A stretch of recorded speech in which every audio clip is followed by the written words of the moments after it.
Bismillahirrahmanirrahim. Assalamualaikum warahmatullahi wabarakatuh.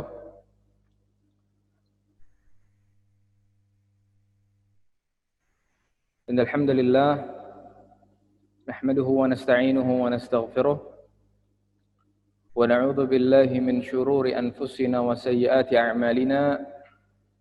Man yahdihillahu fala mudilla lahu wa man yudlil fala hadiya lahu. Asyhadu an la ilaha illallah wahdahu la syarika lahu wa asyhadu anna Muhammadan abduhu wa rasuluhu. يا أيها الذين آمنوا اتقوا الله حق تقاته ولا تموتن إلا وأنتم مسلمون اللهم صل وسلم على نبينا محمد وعلى آله وأصحابه ومن تبعهم بإحسان إلى يوم الدين وسلم تسليما مزيدا أيها الطلبة أعزني الله وإياكم. Para santri baru pesantren Intan Ilmu, alhamdulillah kita panjatkan puja-puji syukur kita kepada Allah Subhanahu wa taala yang masih memberikan kita kesempatan untuk bisa melaksanakan kegiatan belajar mengajar meskipun dengan segala macam keterbatasan ini. Alhamdulillah, meskipun dengan cara seperti ini, tapi ana wasiatkan kepada antum semuanya agar senantiasa untuk bisa mengikhlaskan niat kepada Allah Subhanahu wa taala. Agar senantiasa mengikhlaskan niat untuk menuntut ilmu agama Allah Subhanahu wa taala bagaimanapun caranya, bagaimanapun keadaannya. Karena yang kita hadapi sekarang ini telah ditentukan oleh Allah Subhanahu wa taala 50.000 tahun sebelum penciptaan langit dan bumi. Ya, kata Nabi Muhammad sallallahu alaihi wasallam, "Innallaha kataba maqadirul khalaiq qabla an yakhluqas samawati wal ard bi 50,000 sanah." Allah Subhanahu wa taala menuliskan takdir makhluk-makhluknya. Allah Subhanahu wa taala menuliskan takdir makhluk-makhluknya 50.000 tahun sebelum penciptaan langit dan bumi. Jadi 50.000 tahun sebelum penciptaan langit dan bumi, kita segala macam aktivitas, segala macam takdir kita sudah ditetapkan oleh Allah Subhanahu wa taala. Yang salah satunya yang ditetapkan oleh Allah Subhanahu wa taala adalah keadaan yang mana kita sekarang telah berada di atasnya. Maka kita pun senantiasa tetap bersyukur kepada Allah Subhanahu wa taala dan tidak berkeluh kesah. Dan tetap kita bersungguh-sungguh dalam menuntut ilmu, tetap bersungguh-sungguh dalam belajar, tetap bersungguh-sungguh dalam mencari tahu kebenaran dari Allah Subhanahu wa taala dan dari Nabi kita Muhammad sallallahu alaihi wasallam. Ayuhat talabah, mungkin sebelumnya tadi sudah di absen, tapi mungkin ana ingin mengenal lebih dalam antum sekalian. Ini semuanya ada, akhi. Semua gambarnya ada di ini. Semua gambar ada.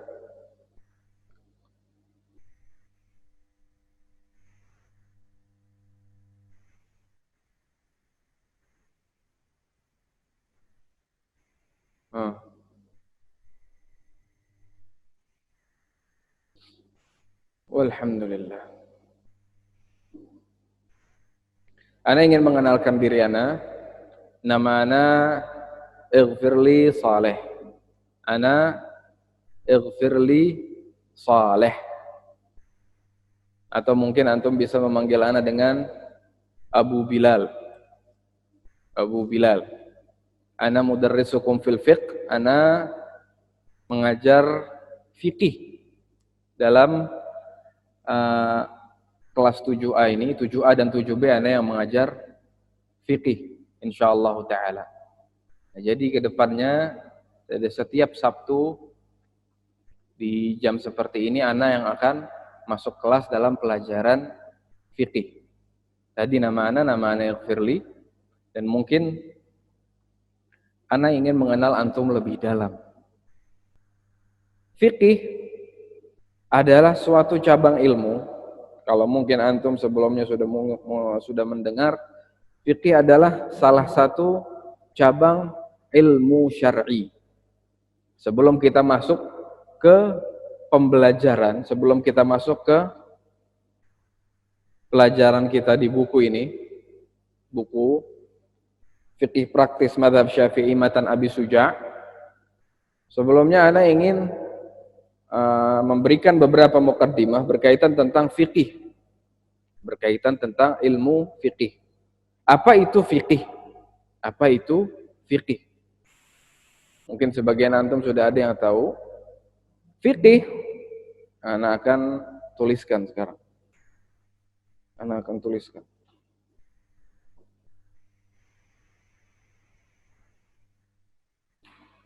Ini bisa? Ini tetap begini. Berat juga. Spidolnya yang mana sama aja? Mungkin sekarang bisa dilihat di papan tulis. Anda akan menjelaskan makna fikih. Apa yang membedakan fikih dengan ilmu-ilmu yang lain? Al-fiqh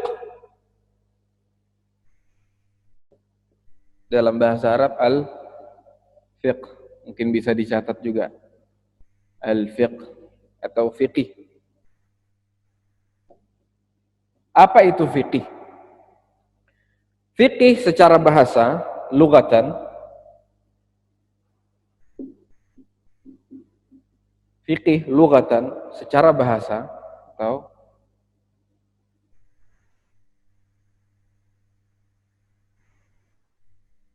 secara bahasa artinya adalah al-fahmu.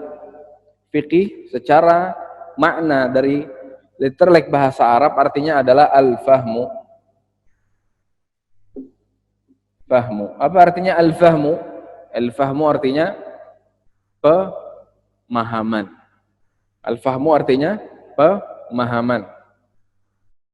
Pemahaman.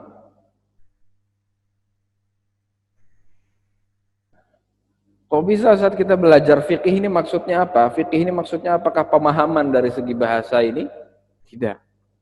Ini adalah makna fikih dari segi bahasa.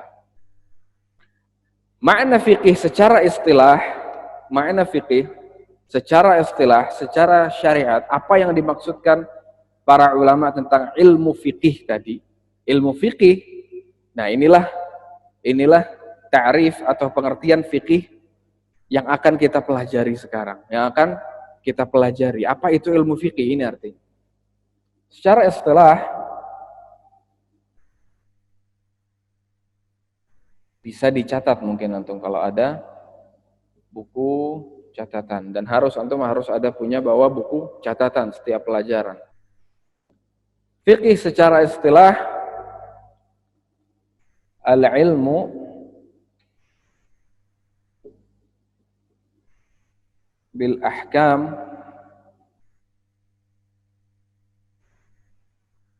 asy-syar'iyyah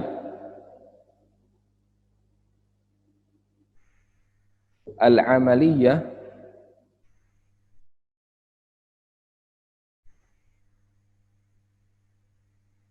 al-muktasabah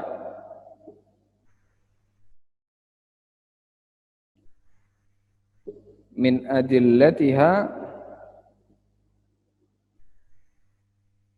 at-tafsiliyah. Fikih secara istilah artinya adalah al-ilmu bil ahkam asy-syar'iyyah al-amaliyah al-muktasabah min adillatiha at-tafsiliyah. Ini dari bahasa Arabnya. Tenang, jangan khawatir, nanti ana akan terjemahkan. Dan antum kalau mau menulis bahasa Arabnya silahkan, kalau nanti mau nulis yang bahasa Indonesianya aja silahkan, gak masalah. Yang penting antum tahu dulu makna fikih secara istilah atau makna fikih yang akan kita pelajari sekarang. Makna fikih secara istilah adalah ilmu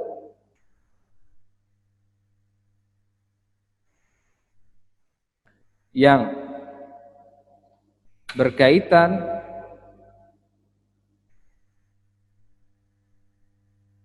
dengan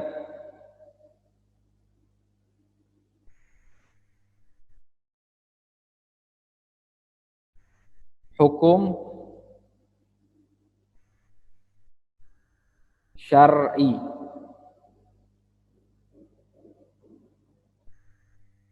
dalam amalan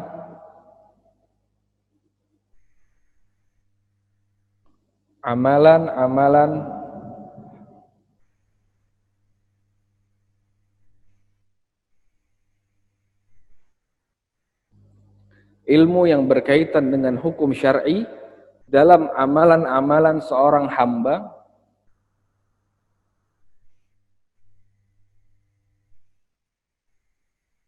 yang diambil dari dalil-dalil yang terperinci.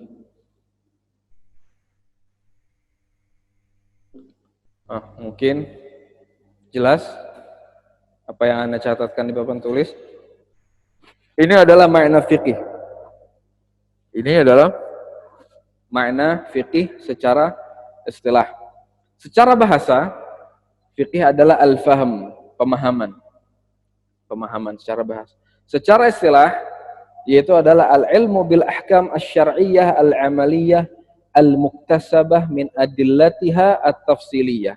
Atau terjemahannya adalah ilmu fikih adalah suatu cabang ilmu. Fikih adalah suatu cabang ilmu bil ahkam asy-syar'iyyah, ilmu yang berkaitan dengan hukum-hukum syar'i. Jadi fikih adalah ilmu yang berkaitan dengan hukum syar'i, bukan hukum duniawi. Hukum syar'i bukan hukum duniawi. Dalam amalan-amalan seorang hamba. Nah, jadi pembahasan fikih adalah pembahasan al-amaliyah. Hukum-hukum syar'i dalam amalan-amalan seorang hamba. Maksudnya amalan-amalan seorang hamba adalah amalan-amalan badan. Seperti salat, seperti puasa, seperti zakat, seperti haji, dan lain sebagainya. Inilah ranah ilmu fikih. Amaliyah. Bukan, tidak termasuk dalam ilmu fikih yaitu ilmu-ilmu akidah. Tidak termasuk dalam ilmu fikih ilmu akidah, karena yang dibahas dalam ilmu fikih adalah al-ahkam asy-syar'iyyah al-amaliyah. Hukum syar'i dalam amalan-amalan seorang hamba. Seperti salat, tadi yang Anda jelaskan, seperti zakat, puasa, haji, dan lain-lain. Inilah yang akan kita bahas dalam ilmu fikih. Al-muktasabah min adillatiha at-tafsiliyah. Ilmu fikih, kesimpulan hukum dalam ilmu fikih diambil dari dalil-dalil yang terperinci. Diambil dari dalil-dalil yang terperinci. Apa saja dalil-dalil tersebut? Dari Al-Quran, dari sunnah atau hadis, atau dari ijma' kesepakatan ulama, dan juga qiyas. Nah, inilah yang akan kita bahas dari ilmu fikih. Jadi setiap ilmu fikih, yang dimaksud dengan ilmu fikih adalah hukum atau ilmu yang berkaitan dengan hukum-hukum syar'i amali. Hukum-hukum syar'i yang berkaitan dengan amal perbuatan seorang hamba. Amalan-amalan seorang hamba. Salat, puasa, zakat, haji, bersuci, wudu, tayamum, dan lain sebagainya. Ini semua masuk ranah ilmu fikih. Bukan amal yang berkaitan dengan keyakinan, berkaitan dengan iman. Ini adalah ranah ilmu akidah. Ini adalah ranah ilmu akidah. Sampai sini, insya Allah bisa difahami ya. Yang faham bisa angkat tangannya, yang faham. Yang faham angkat tangannya. Faham? Yang tidak faham angkat kedua tangannya. Yang tidak faham angkat kedua tangannya. Faham semua insya Allah? Faham semua insya Allah ya? Kalau sudah, bisa dicatat yang mau mencatat. Inilah makna dari ilmu fikih. Inilah makna dari ilmu fikih itu. Makanya ketika kita mempelajari ilmu fikih, ketika kita mempelajari ilmu fikih, kita akan berkaitan dengan hukum-hukum suatu amalan dalam ilmu fikih tersebut. Nanti kita akan bertemu mana yang wajib, mana yang sunnah, mana yang mubah, mana yang makruh, dan mana yang haram. Nah, ketika kita berjumpa dengan ilmu fikih, kita akan menemukan hukum-hukum tersebut. Salat, bagaimana hukumnya? Salat seperti ini, apakah mubah, apakah haram, apakah sunnah, apakah makruh? Nah, ini semua dalam ilmu fikih. Dan juga di dalam ilmu fikih kita akan mengetahui nanti sesah atau tidaknya suatu amalan. Apakah amalan seperti ini, apakah salat seperti ini sah, apakah berwudu seperti ini sah atau tidak sah, atau rusak amalannya nanti. Semua ini nanti akan kita pelajari insyaallah subhanahu wa ta'ala di dalam madah atau pelajaran fikih ini. Nah, ini insyaallah beberapa sedikit pengetahuan tentang apa itu ilmu fikih. Apa itu ilmu fikih? Jadi ilmu fikih secara bahasa artinya pemahaman. Kok beda, Ustaz, antara fikih dalam secara bahasa dan istilah? Tentu fikih dalam bahasa Arab orang-orang terdahulu memaknainya bukan fikih yang kita pahami seperti sekarang. Fikih adalah artinya pemahaman kalau zaman dahulu dalam bahasa-bahasa Arab itu. Makanya Nabi Muhammad SAW ketika mendoakan Ibnu Abbas, apa kata Nabi? Allahumma faqihhu fid din. Ya Allah, faqihkanlah dia dalam agama. Maksudnya apa? Pahamkanlah dia dalam urusan agamanya. Itu juga kata Nabi Muhammad SAW, man yuridillahu bihi khairan yufaqihhu fid din. Barang siapa yang Allah inginkan kebaikan dalam dirinya, ketika Allah subhanahu wa ta'ala menginginkan kebaikan kepada seorang hamba, apa tandanya? Yufaqihhu fid din. Allah akan faqihkan, Allah akan fahamkan dia dalam agama. Ini makna fikih secara bahasa, artinya akan Allah pahamkan agama Islam. Bukan Allah pahamkan dia dalam ilmu fikih saja, bukan. Karena fikih secara bahasa artinya adalah pemahaman. Ini ayuhat talabatil kiram sedikit tentang apa itu ilmu fikih. Apa itu ilmu fikih? Jadi ilmu fikih yang berkaitan dengan amalan-amalan hamba. Bukan yang berkaitan dengan keyakinan, bukan berkaitan dengan derajat-derajat hadis dan lain sebagainya, hanya khusus membahas amalan-amalan hamba. Kemudian perkara yang kedua yang ingin Anda jelaskan adalah apa sebenarnya hukum mempelajari ilmu fikih? Apa hukum mempelajari ilmu fikih? Nah, ini poin yang kedua yang akan kita tekankan. Hukum mempelajari ilmu fikih ada terbagi menjadi dua. Hukum mempelajari ilmu fikih terbagi menjadi dua. Kita ke papan tulis lagi. Yang ini kalau sudah dicatat, Anda hapus. Insyaallah Anda anggap antum sudah mencatat yang di papan tulis. Kalau misalnya nggak bisa mencatat, nggak bisa mencatat yang Arabnya, cukup catat yang artinya saja, tidak masalah.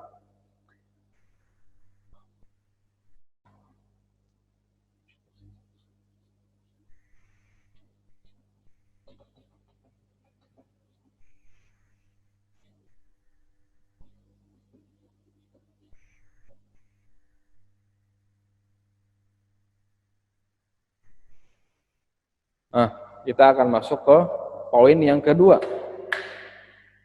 Apa hukum mempelajari ilmu fikih? Kalau berbicara hukum tadi, kita akan masuk ke apakah itu wajib, apakah itu sunnah, apakah itu mubah, apakah itu makruh, apakah itu haram. Ya, tentu kalau kita berbicara hukum, kita akan berbicara tentang 5 hukum ini. Wajib artinya apabila kita kerjakan, kita akan mendapatkan pahala. Apabila kita tinggalkan, kita berdosa. Ini wajib. Adapun sunnah, apabila kita kerjakan, kita akan mendapatkan pahala. Apabila kita tinggalkan, tidak kita kerjakan, kita tidak mendapatkan apa-apa. Nah, ini sunnah. Adapun mubah, sebagaimana diketahui, mubah artinya entah kita kerjakan atau tidak ada hukuman, tidak ada pahala. Ini adalah mubah. Adapun makruh, apabila kita tinggalkan, kita insya Allah akan mendapatkan pahala dari Allah Subhanahu wa Ta'ala.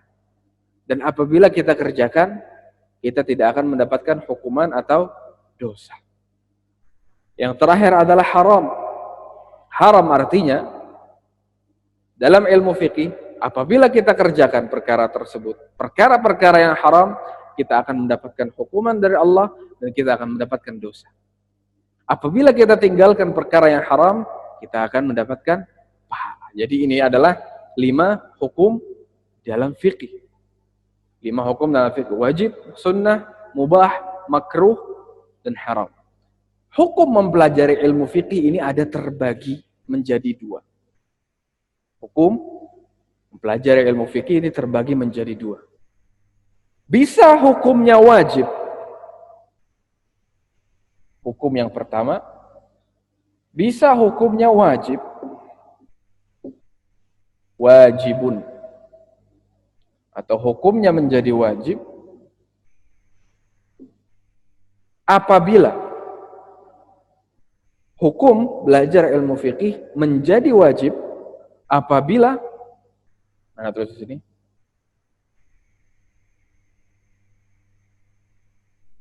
Hukum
ini adalah hukum mempelajari ilmu fikih yang pertama. Hukumnya bisa menjadi wajib apabila hukum mempelajari ilmu fikih menjadi wajib apabila ilmu tersebut berkaitan dengan kehidupan hamba dalam kesehariannya. Dan dia memerlukan ilmu tersebut untuk ibadah kesehariannya. Contohnya apa? Contoh, sholat, puasa, dan lain-lain. Nah, Apabila ilmu fikih ini berkaitan dengan ibadah yang kita lakukan sehari-hari, apabila ilmu fikih ini berkaitan dengan keseharian kita dalam menunjang ibadah kita, maka fikih ini menjadi wajib kita pelajari. Fikih ini menjadi wajib kita pelajari karena kita memerlukan ilmu tersebut untuk ibadah. Kita memerlukan ilmu tersebut untuk ibadah dalam keseharian kita.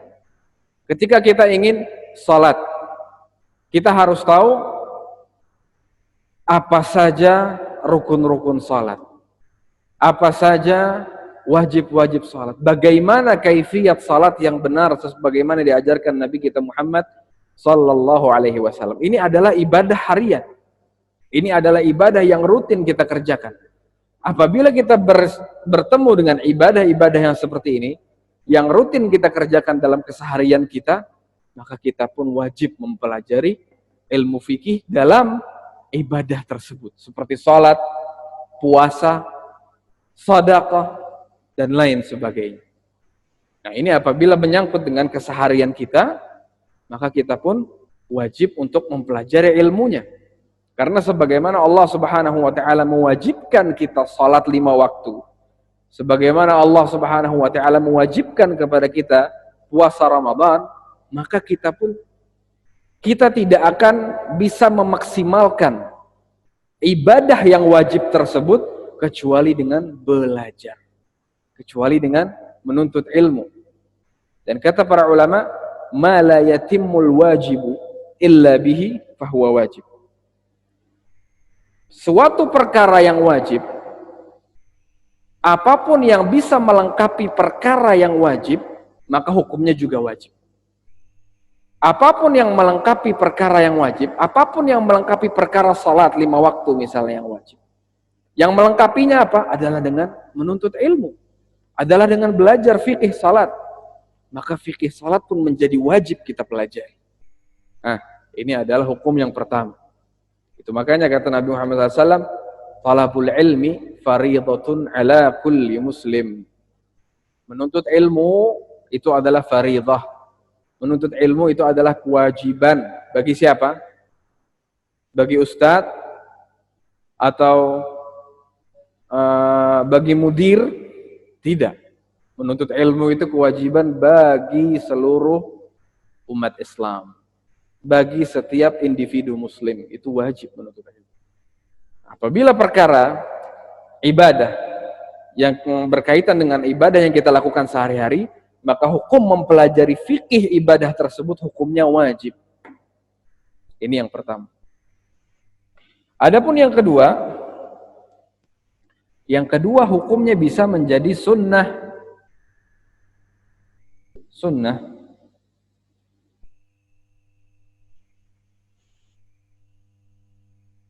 Bisa hukumnya menjadi sunnah. Apa itu sunnah? Yang artinya apabila kita tidak mempelajarinya, tidak masalah bagi kita. Dan kita pun tidak berdosa. Akan tetapi tetap lebih afdal kita mempelajari segala jenis cabang ilmu. Hukum fikih bisa menjadi sunnah apabila ilmu tersebut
Hukum mempelajari ilmu fikih menjadi sunnah apabila ilmu tersebut tidak berkaitan dengan ibadah yang diperlukan hamba dalam kesehariannya.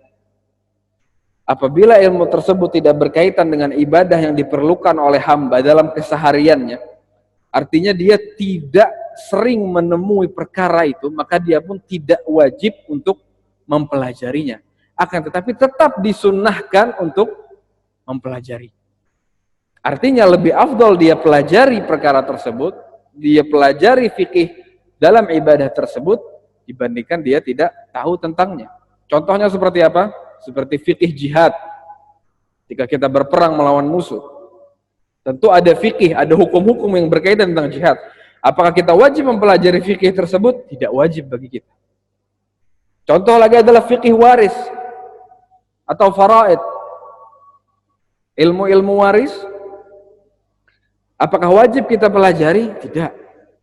Tidak wajib kita pelajari. Akan tetapi lebih afdal kita pelajari fikih dalam segala macam bentuk ibadah. Yang wajib kita pelajari adalah fikih yang berkaitan dengan ibadah kita sehari-hari. Mana nanti akan kita pelajari dalam kitab ini insyaallah taala, matan Abi Syuja, fikih bersuci, fikih taharah. Bagaimana kita berwudu yang setiap hari insyaallah kita kerjakan. Fikih salat, bagaimana kita salat yang benar, salat jamaah, salat sunnah, salat rawatib, dan lain sebagainya. Ini yang wajib kita pelajari.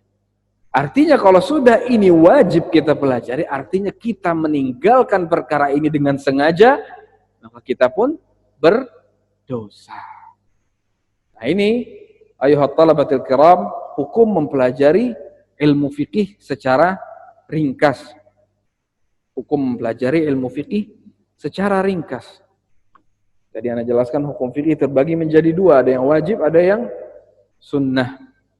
Sebagaimana yang Anda tuliskan di papan tulis. Insyaallah jelas, bisa dipahami.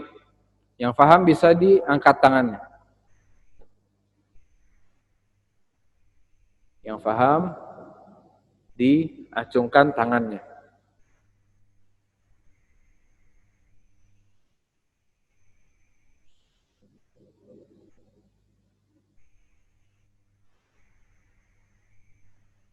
Belum. Gambarnya ini.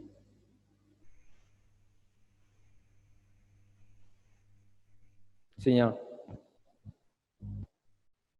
Baik.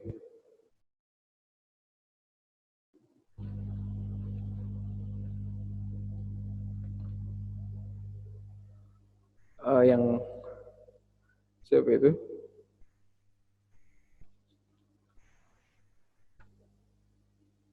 Yang ada gambarnya ini cuma Fatur Rahman Ar-Rashid. Kaifa haluka Fatur Rahman?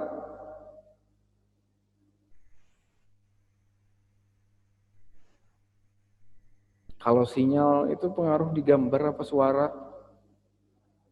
Suara tetap, cuma gambar yang ini. Oh gitu, ya udah. Baik.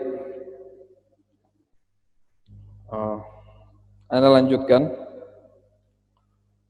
Ada beberapa tulab, beberapa santri yang sinyalnya kurang bagus. Jadi ada yang tidak terlihat gambarnya. Jadi Anda anggap insya Allah sudah paham. Kita masuk ke poin selanjutnya. Ini tadi adalah poin tentang hukum mempelajari ilmu fikih.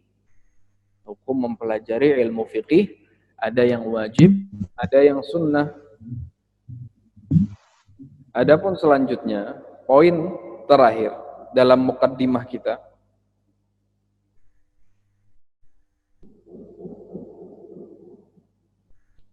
Poin terakhir dalam mukaddimah kita itu adalah apa sebenarnya tujuan mempelajari ilmu fikih?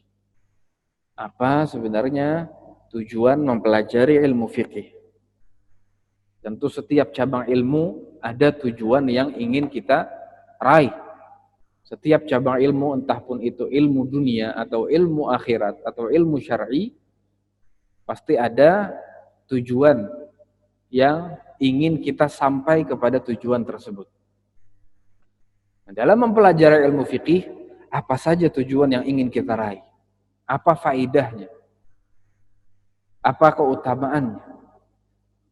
Mempelajari ilmu fikih di antara ghayah atau tujuan mempelajari ilmu tersebut adalah tentunya adalah untuk tahqiq taqwallah azza wa jalla. Tujuan yang pertama dalam kita mempelajari ilmu fikih adalah agar kita bisa merealisasikan ketakwaan kita kepada Allah Subhanahu wa ta'ala. Agar kita bisa merealisasikan takwaan kita kepada Allah Subhanahu wa ta'ala. Dengan apa? Bimtithali awamirihi wajtinabi nawahihi.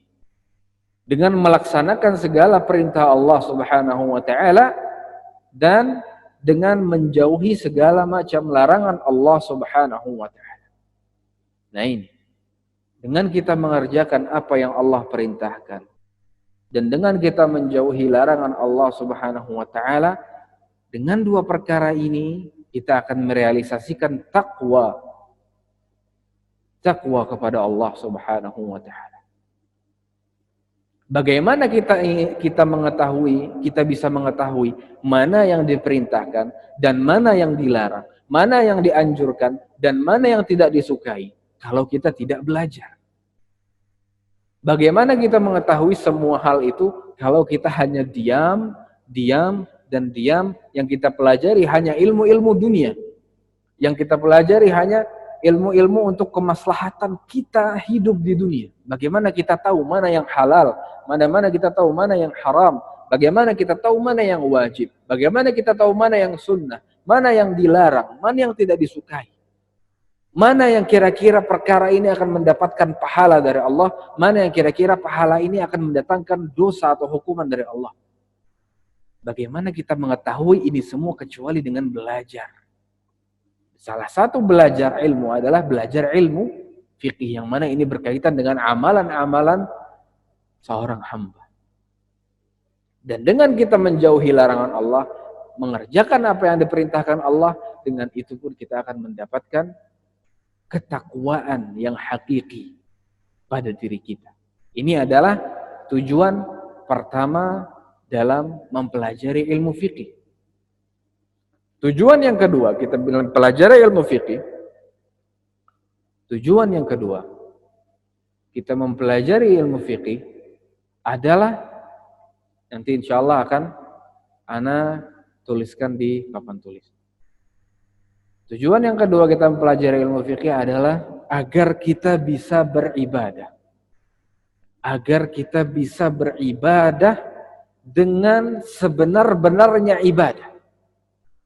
Agar kita bisa beribadah dengan sebenar-benarnya ibadah sebagaimana Rasulullah sallallahu alaihi wasallam ajarkan kepada kita.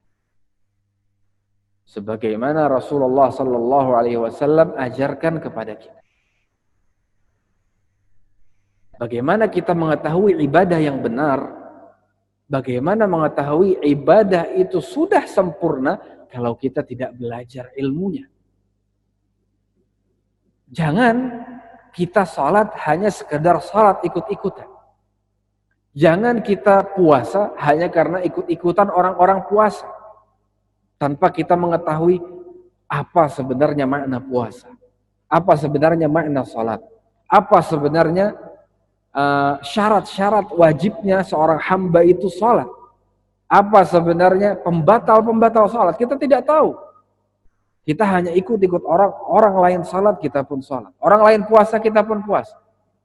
Dengan belajar ilmu fikih, kita bisa mengetahui, kita bisa beribadah dengan sebenar-benarnya ibadah, sebagaimana yang diajarkan oleh Nabi kita Muhammad sallallahu alaihi wasallam. Nah ini, ayuhat talabatul kiram, di antara tujuan kita mempelajari ilmu fikih tadi. Di antara tujuan kita mempelajari ilmu fikih tadi. Agar kita bisa meraih ketakwaan dari Allah Subhanahu wa taala. Dan yang kedua, agar kita bisa beribadah dengan sebenar-benarnya ibadah sebagaimana yang dicontohkan Nabi kita Muhammad sallallahu alaihi wasallam.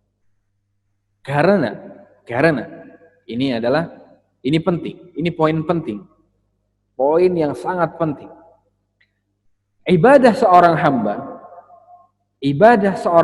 ibadah kita tidak akan diterima oleh Allah Subhanahu wa taala kecuali terrealisasikan dua syarat.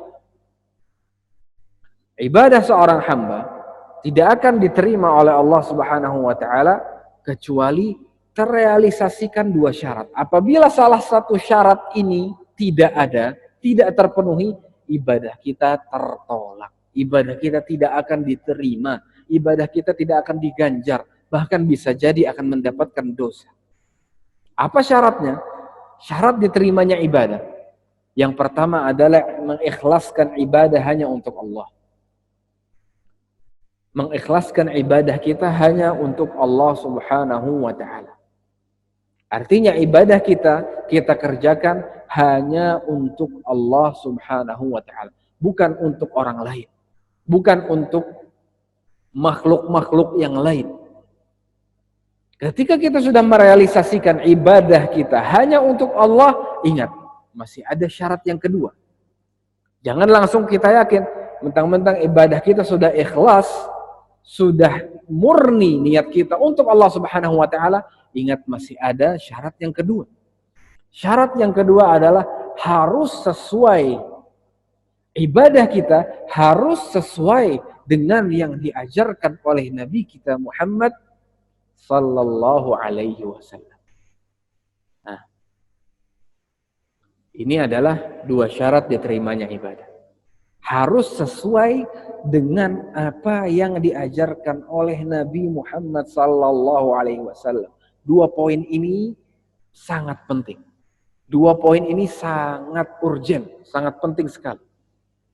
Ketika kita sudah ikhlas, sudah murni niat kita ibadah untuk Allah, bukan karena dipaksa orang tua, bukan karena ingin dilihat teman-teman kita, bukan karena ingin dibilang orang alim atau orang saleh. Murni kita ibadah ikhlas hanya untuk Allah Subhanahu wa ta'ala. Karena Allah perintahkan kita ibadah ini, kita pun mengerjakannya untuk Allah Subhanahu wa ta'ala. Inilah ikhlas. Ketika sudah terrealisasi syarat kedua, syarat yang pertama, syarat yang kedua pun harus kita realisasikan. Yaitu dengan mengerjakan ibadah tersebut sesuai dengan tuntunan Nabi kita Muhammad sallallahu alaihi wasallam. Bagaimana kita tahu ibadah tersebut sudah sesuai dengan ibadah yang diajarkan Nabi Muhammad sallallahu alaihi wasallam apabila kita belum mempelajari ibadah tersebut? Bagaimana kita tahu salat kita sudah seperti salat yang diajarkan Nabi Muhammad SAW apabila kita tidak mempelajari fikih tentang salat? Dari mana antum yakin wudu antum sudah pas, sudah sesuai? Apabila antum belum yakin apakah dengan wudu ini sudah sesuai sebagaimana yang Nabi ajarkan, sudah sesuai sebagaimana Nabi Muhammad SAW ajarkan kepada kita. Bagaimana kita mengetahui ini semua? Dengan belajar. Dengan belajar. Belajar ilmu fikih. Agar kita bisa merealisasikan ibadah dengan sebenar-benarnya. Ibadah yang diajarkan Nabi Muhammad sallallahu alaihi wasallam. Nah ini, ayuhat talabatul kiram, barakallahu fikum. Di antara beberapa muqaddimah, di antara beberapa pendahuluan yang yang kita bahas sebelum kita masuk ke dalam pelajaran kita. Mungkin kita hari ini tidak langsung masuk ke pelajaran kita. Pelajaran kita dalam muqarrar ini, buku Matan Abi Syuja'. Ini adalah muqarrar atau buku yang akan kita pelajari di pesantren Intan Ilmu ini. Buku fikihnya adalah buku Matan Abi Syuja'. Insyaallah antum semua sudah mendapatkannya insyaallah. Ana ingin tahu apakah semua antum sudah punya bukunya. Bisa diangkat bukunya.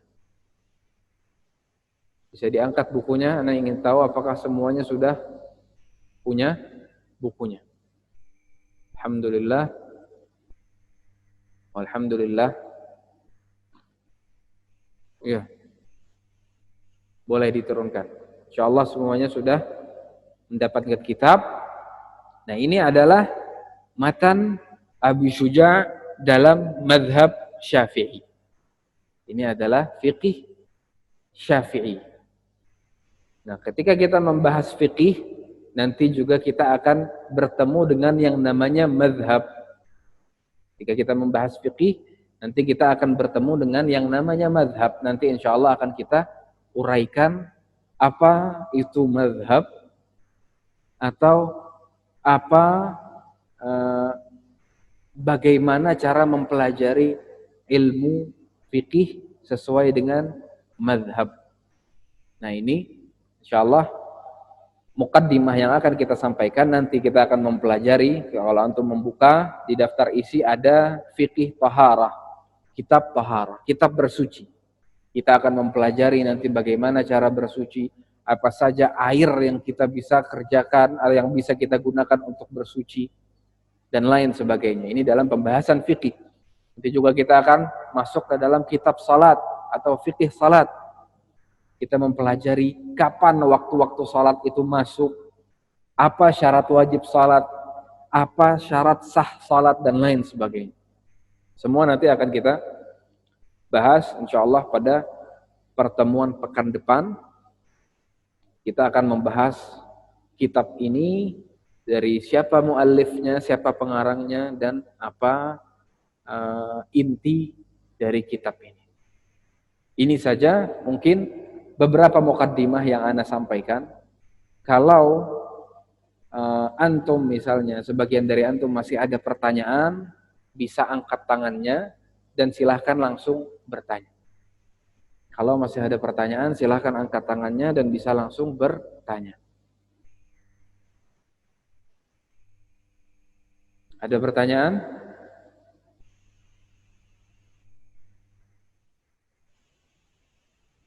Gak bergerak sinyal ya.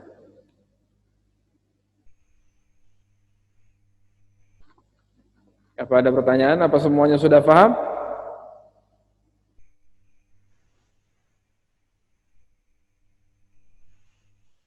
Angkat tangannya kalau, angkat kedua tangan kalau memang sudah paham semua. Angkat kedua tangannya kalau semuanya sudah difahami. Dari pengertian fikih, tadi yang kita jelaskan hari ini, dari pengertian fikih, hukum mempelajari ilmu fikih, dan yang terakhir adalah tujuan kita mempelajari ilmu fikih. Kalau semuanya sudah difahami, angkat kedua tangan. Barakallahu fiikum. Semuanya paham?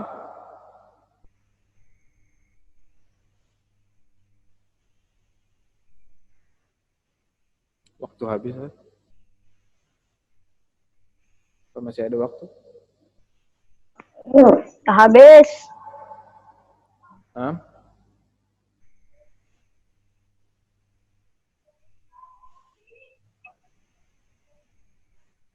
Paham semua insyaallah ya? Baik. Insyaallah kita bertemu lagi di pekan depan. Kita lanjutkan pembahasan kita. Insyaallah kita langsung masuk nanti dalam pembahasan fiqih taharah atau kitab taharah dalam kitab ini, matan Abi Syuja'. Barakallahu fikum. Subhanakallahumma wa bihamdik, asyhadu an la ilaha illa anta, astaghfiruka wa atubu ilaik. Assalamualaikum warahmatullahi wabarakatuh.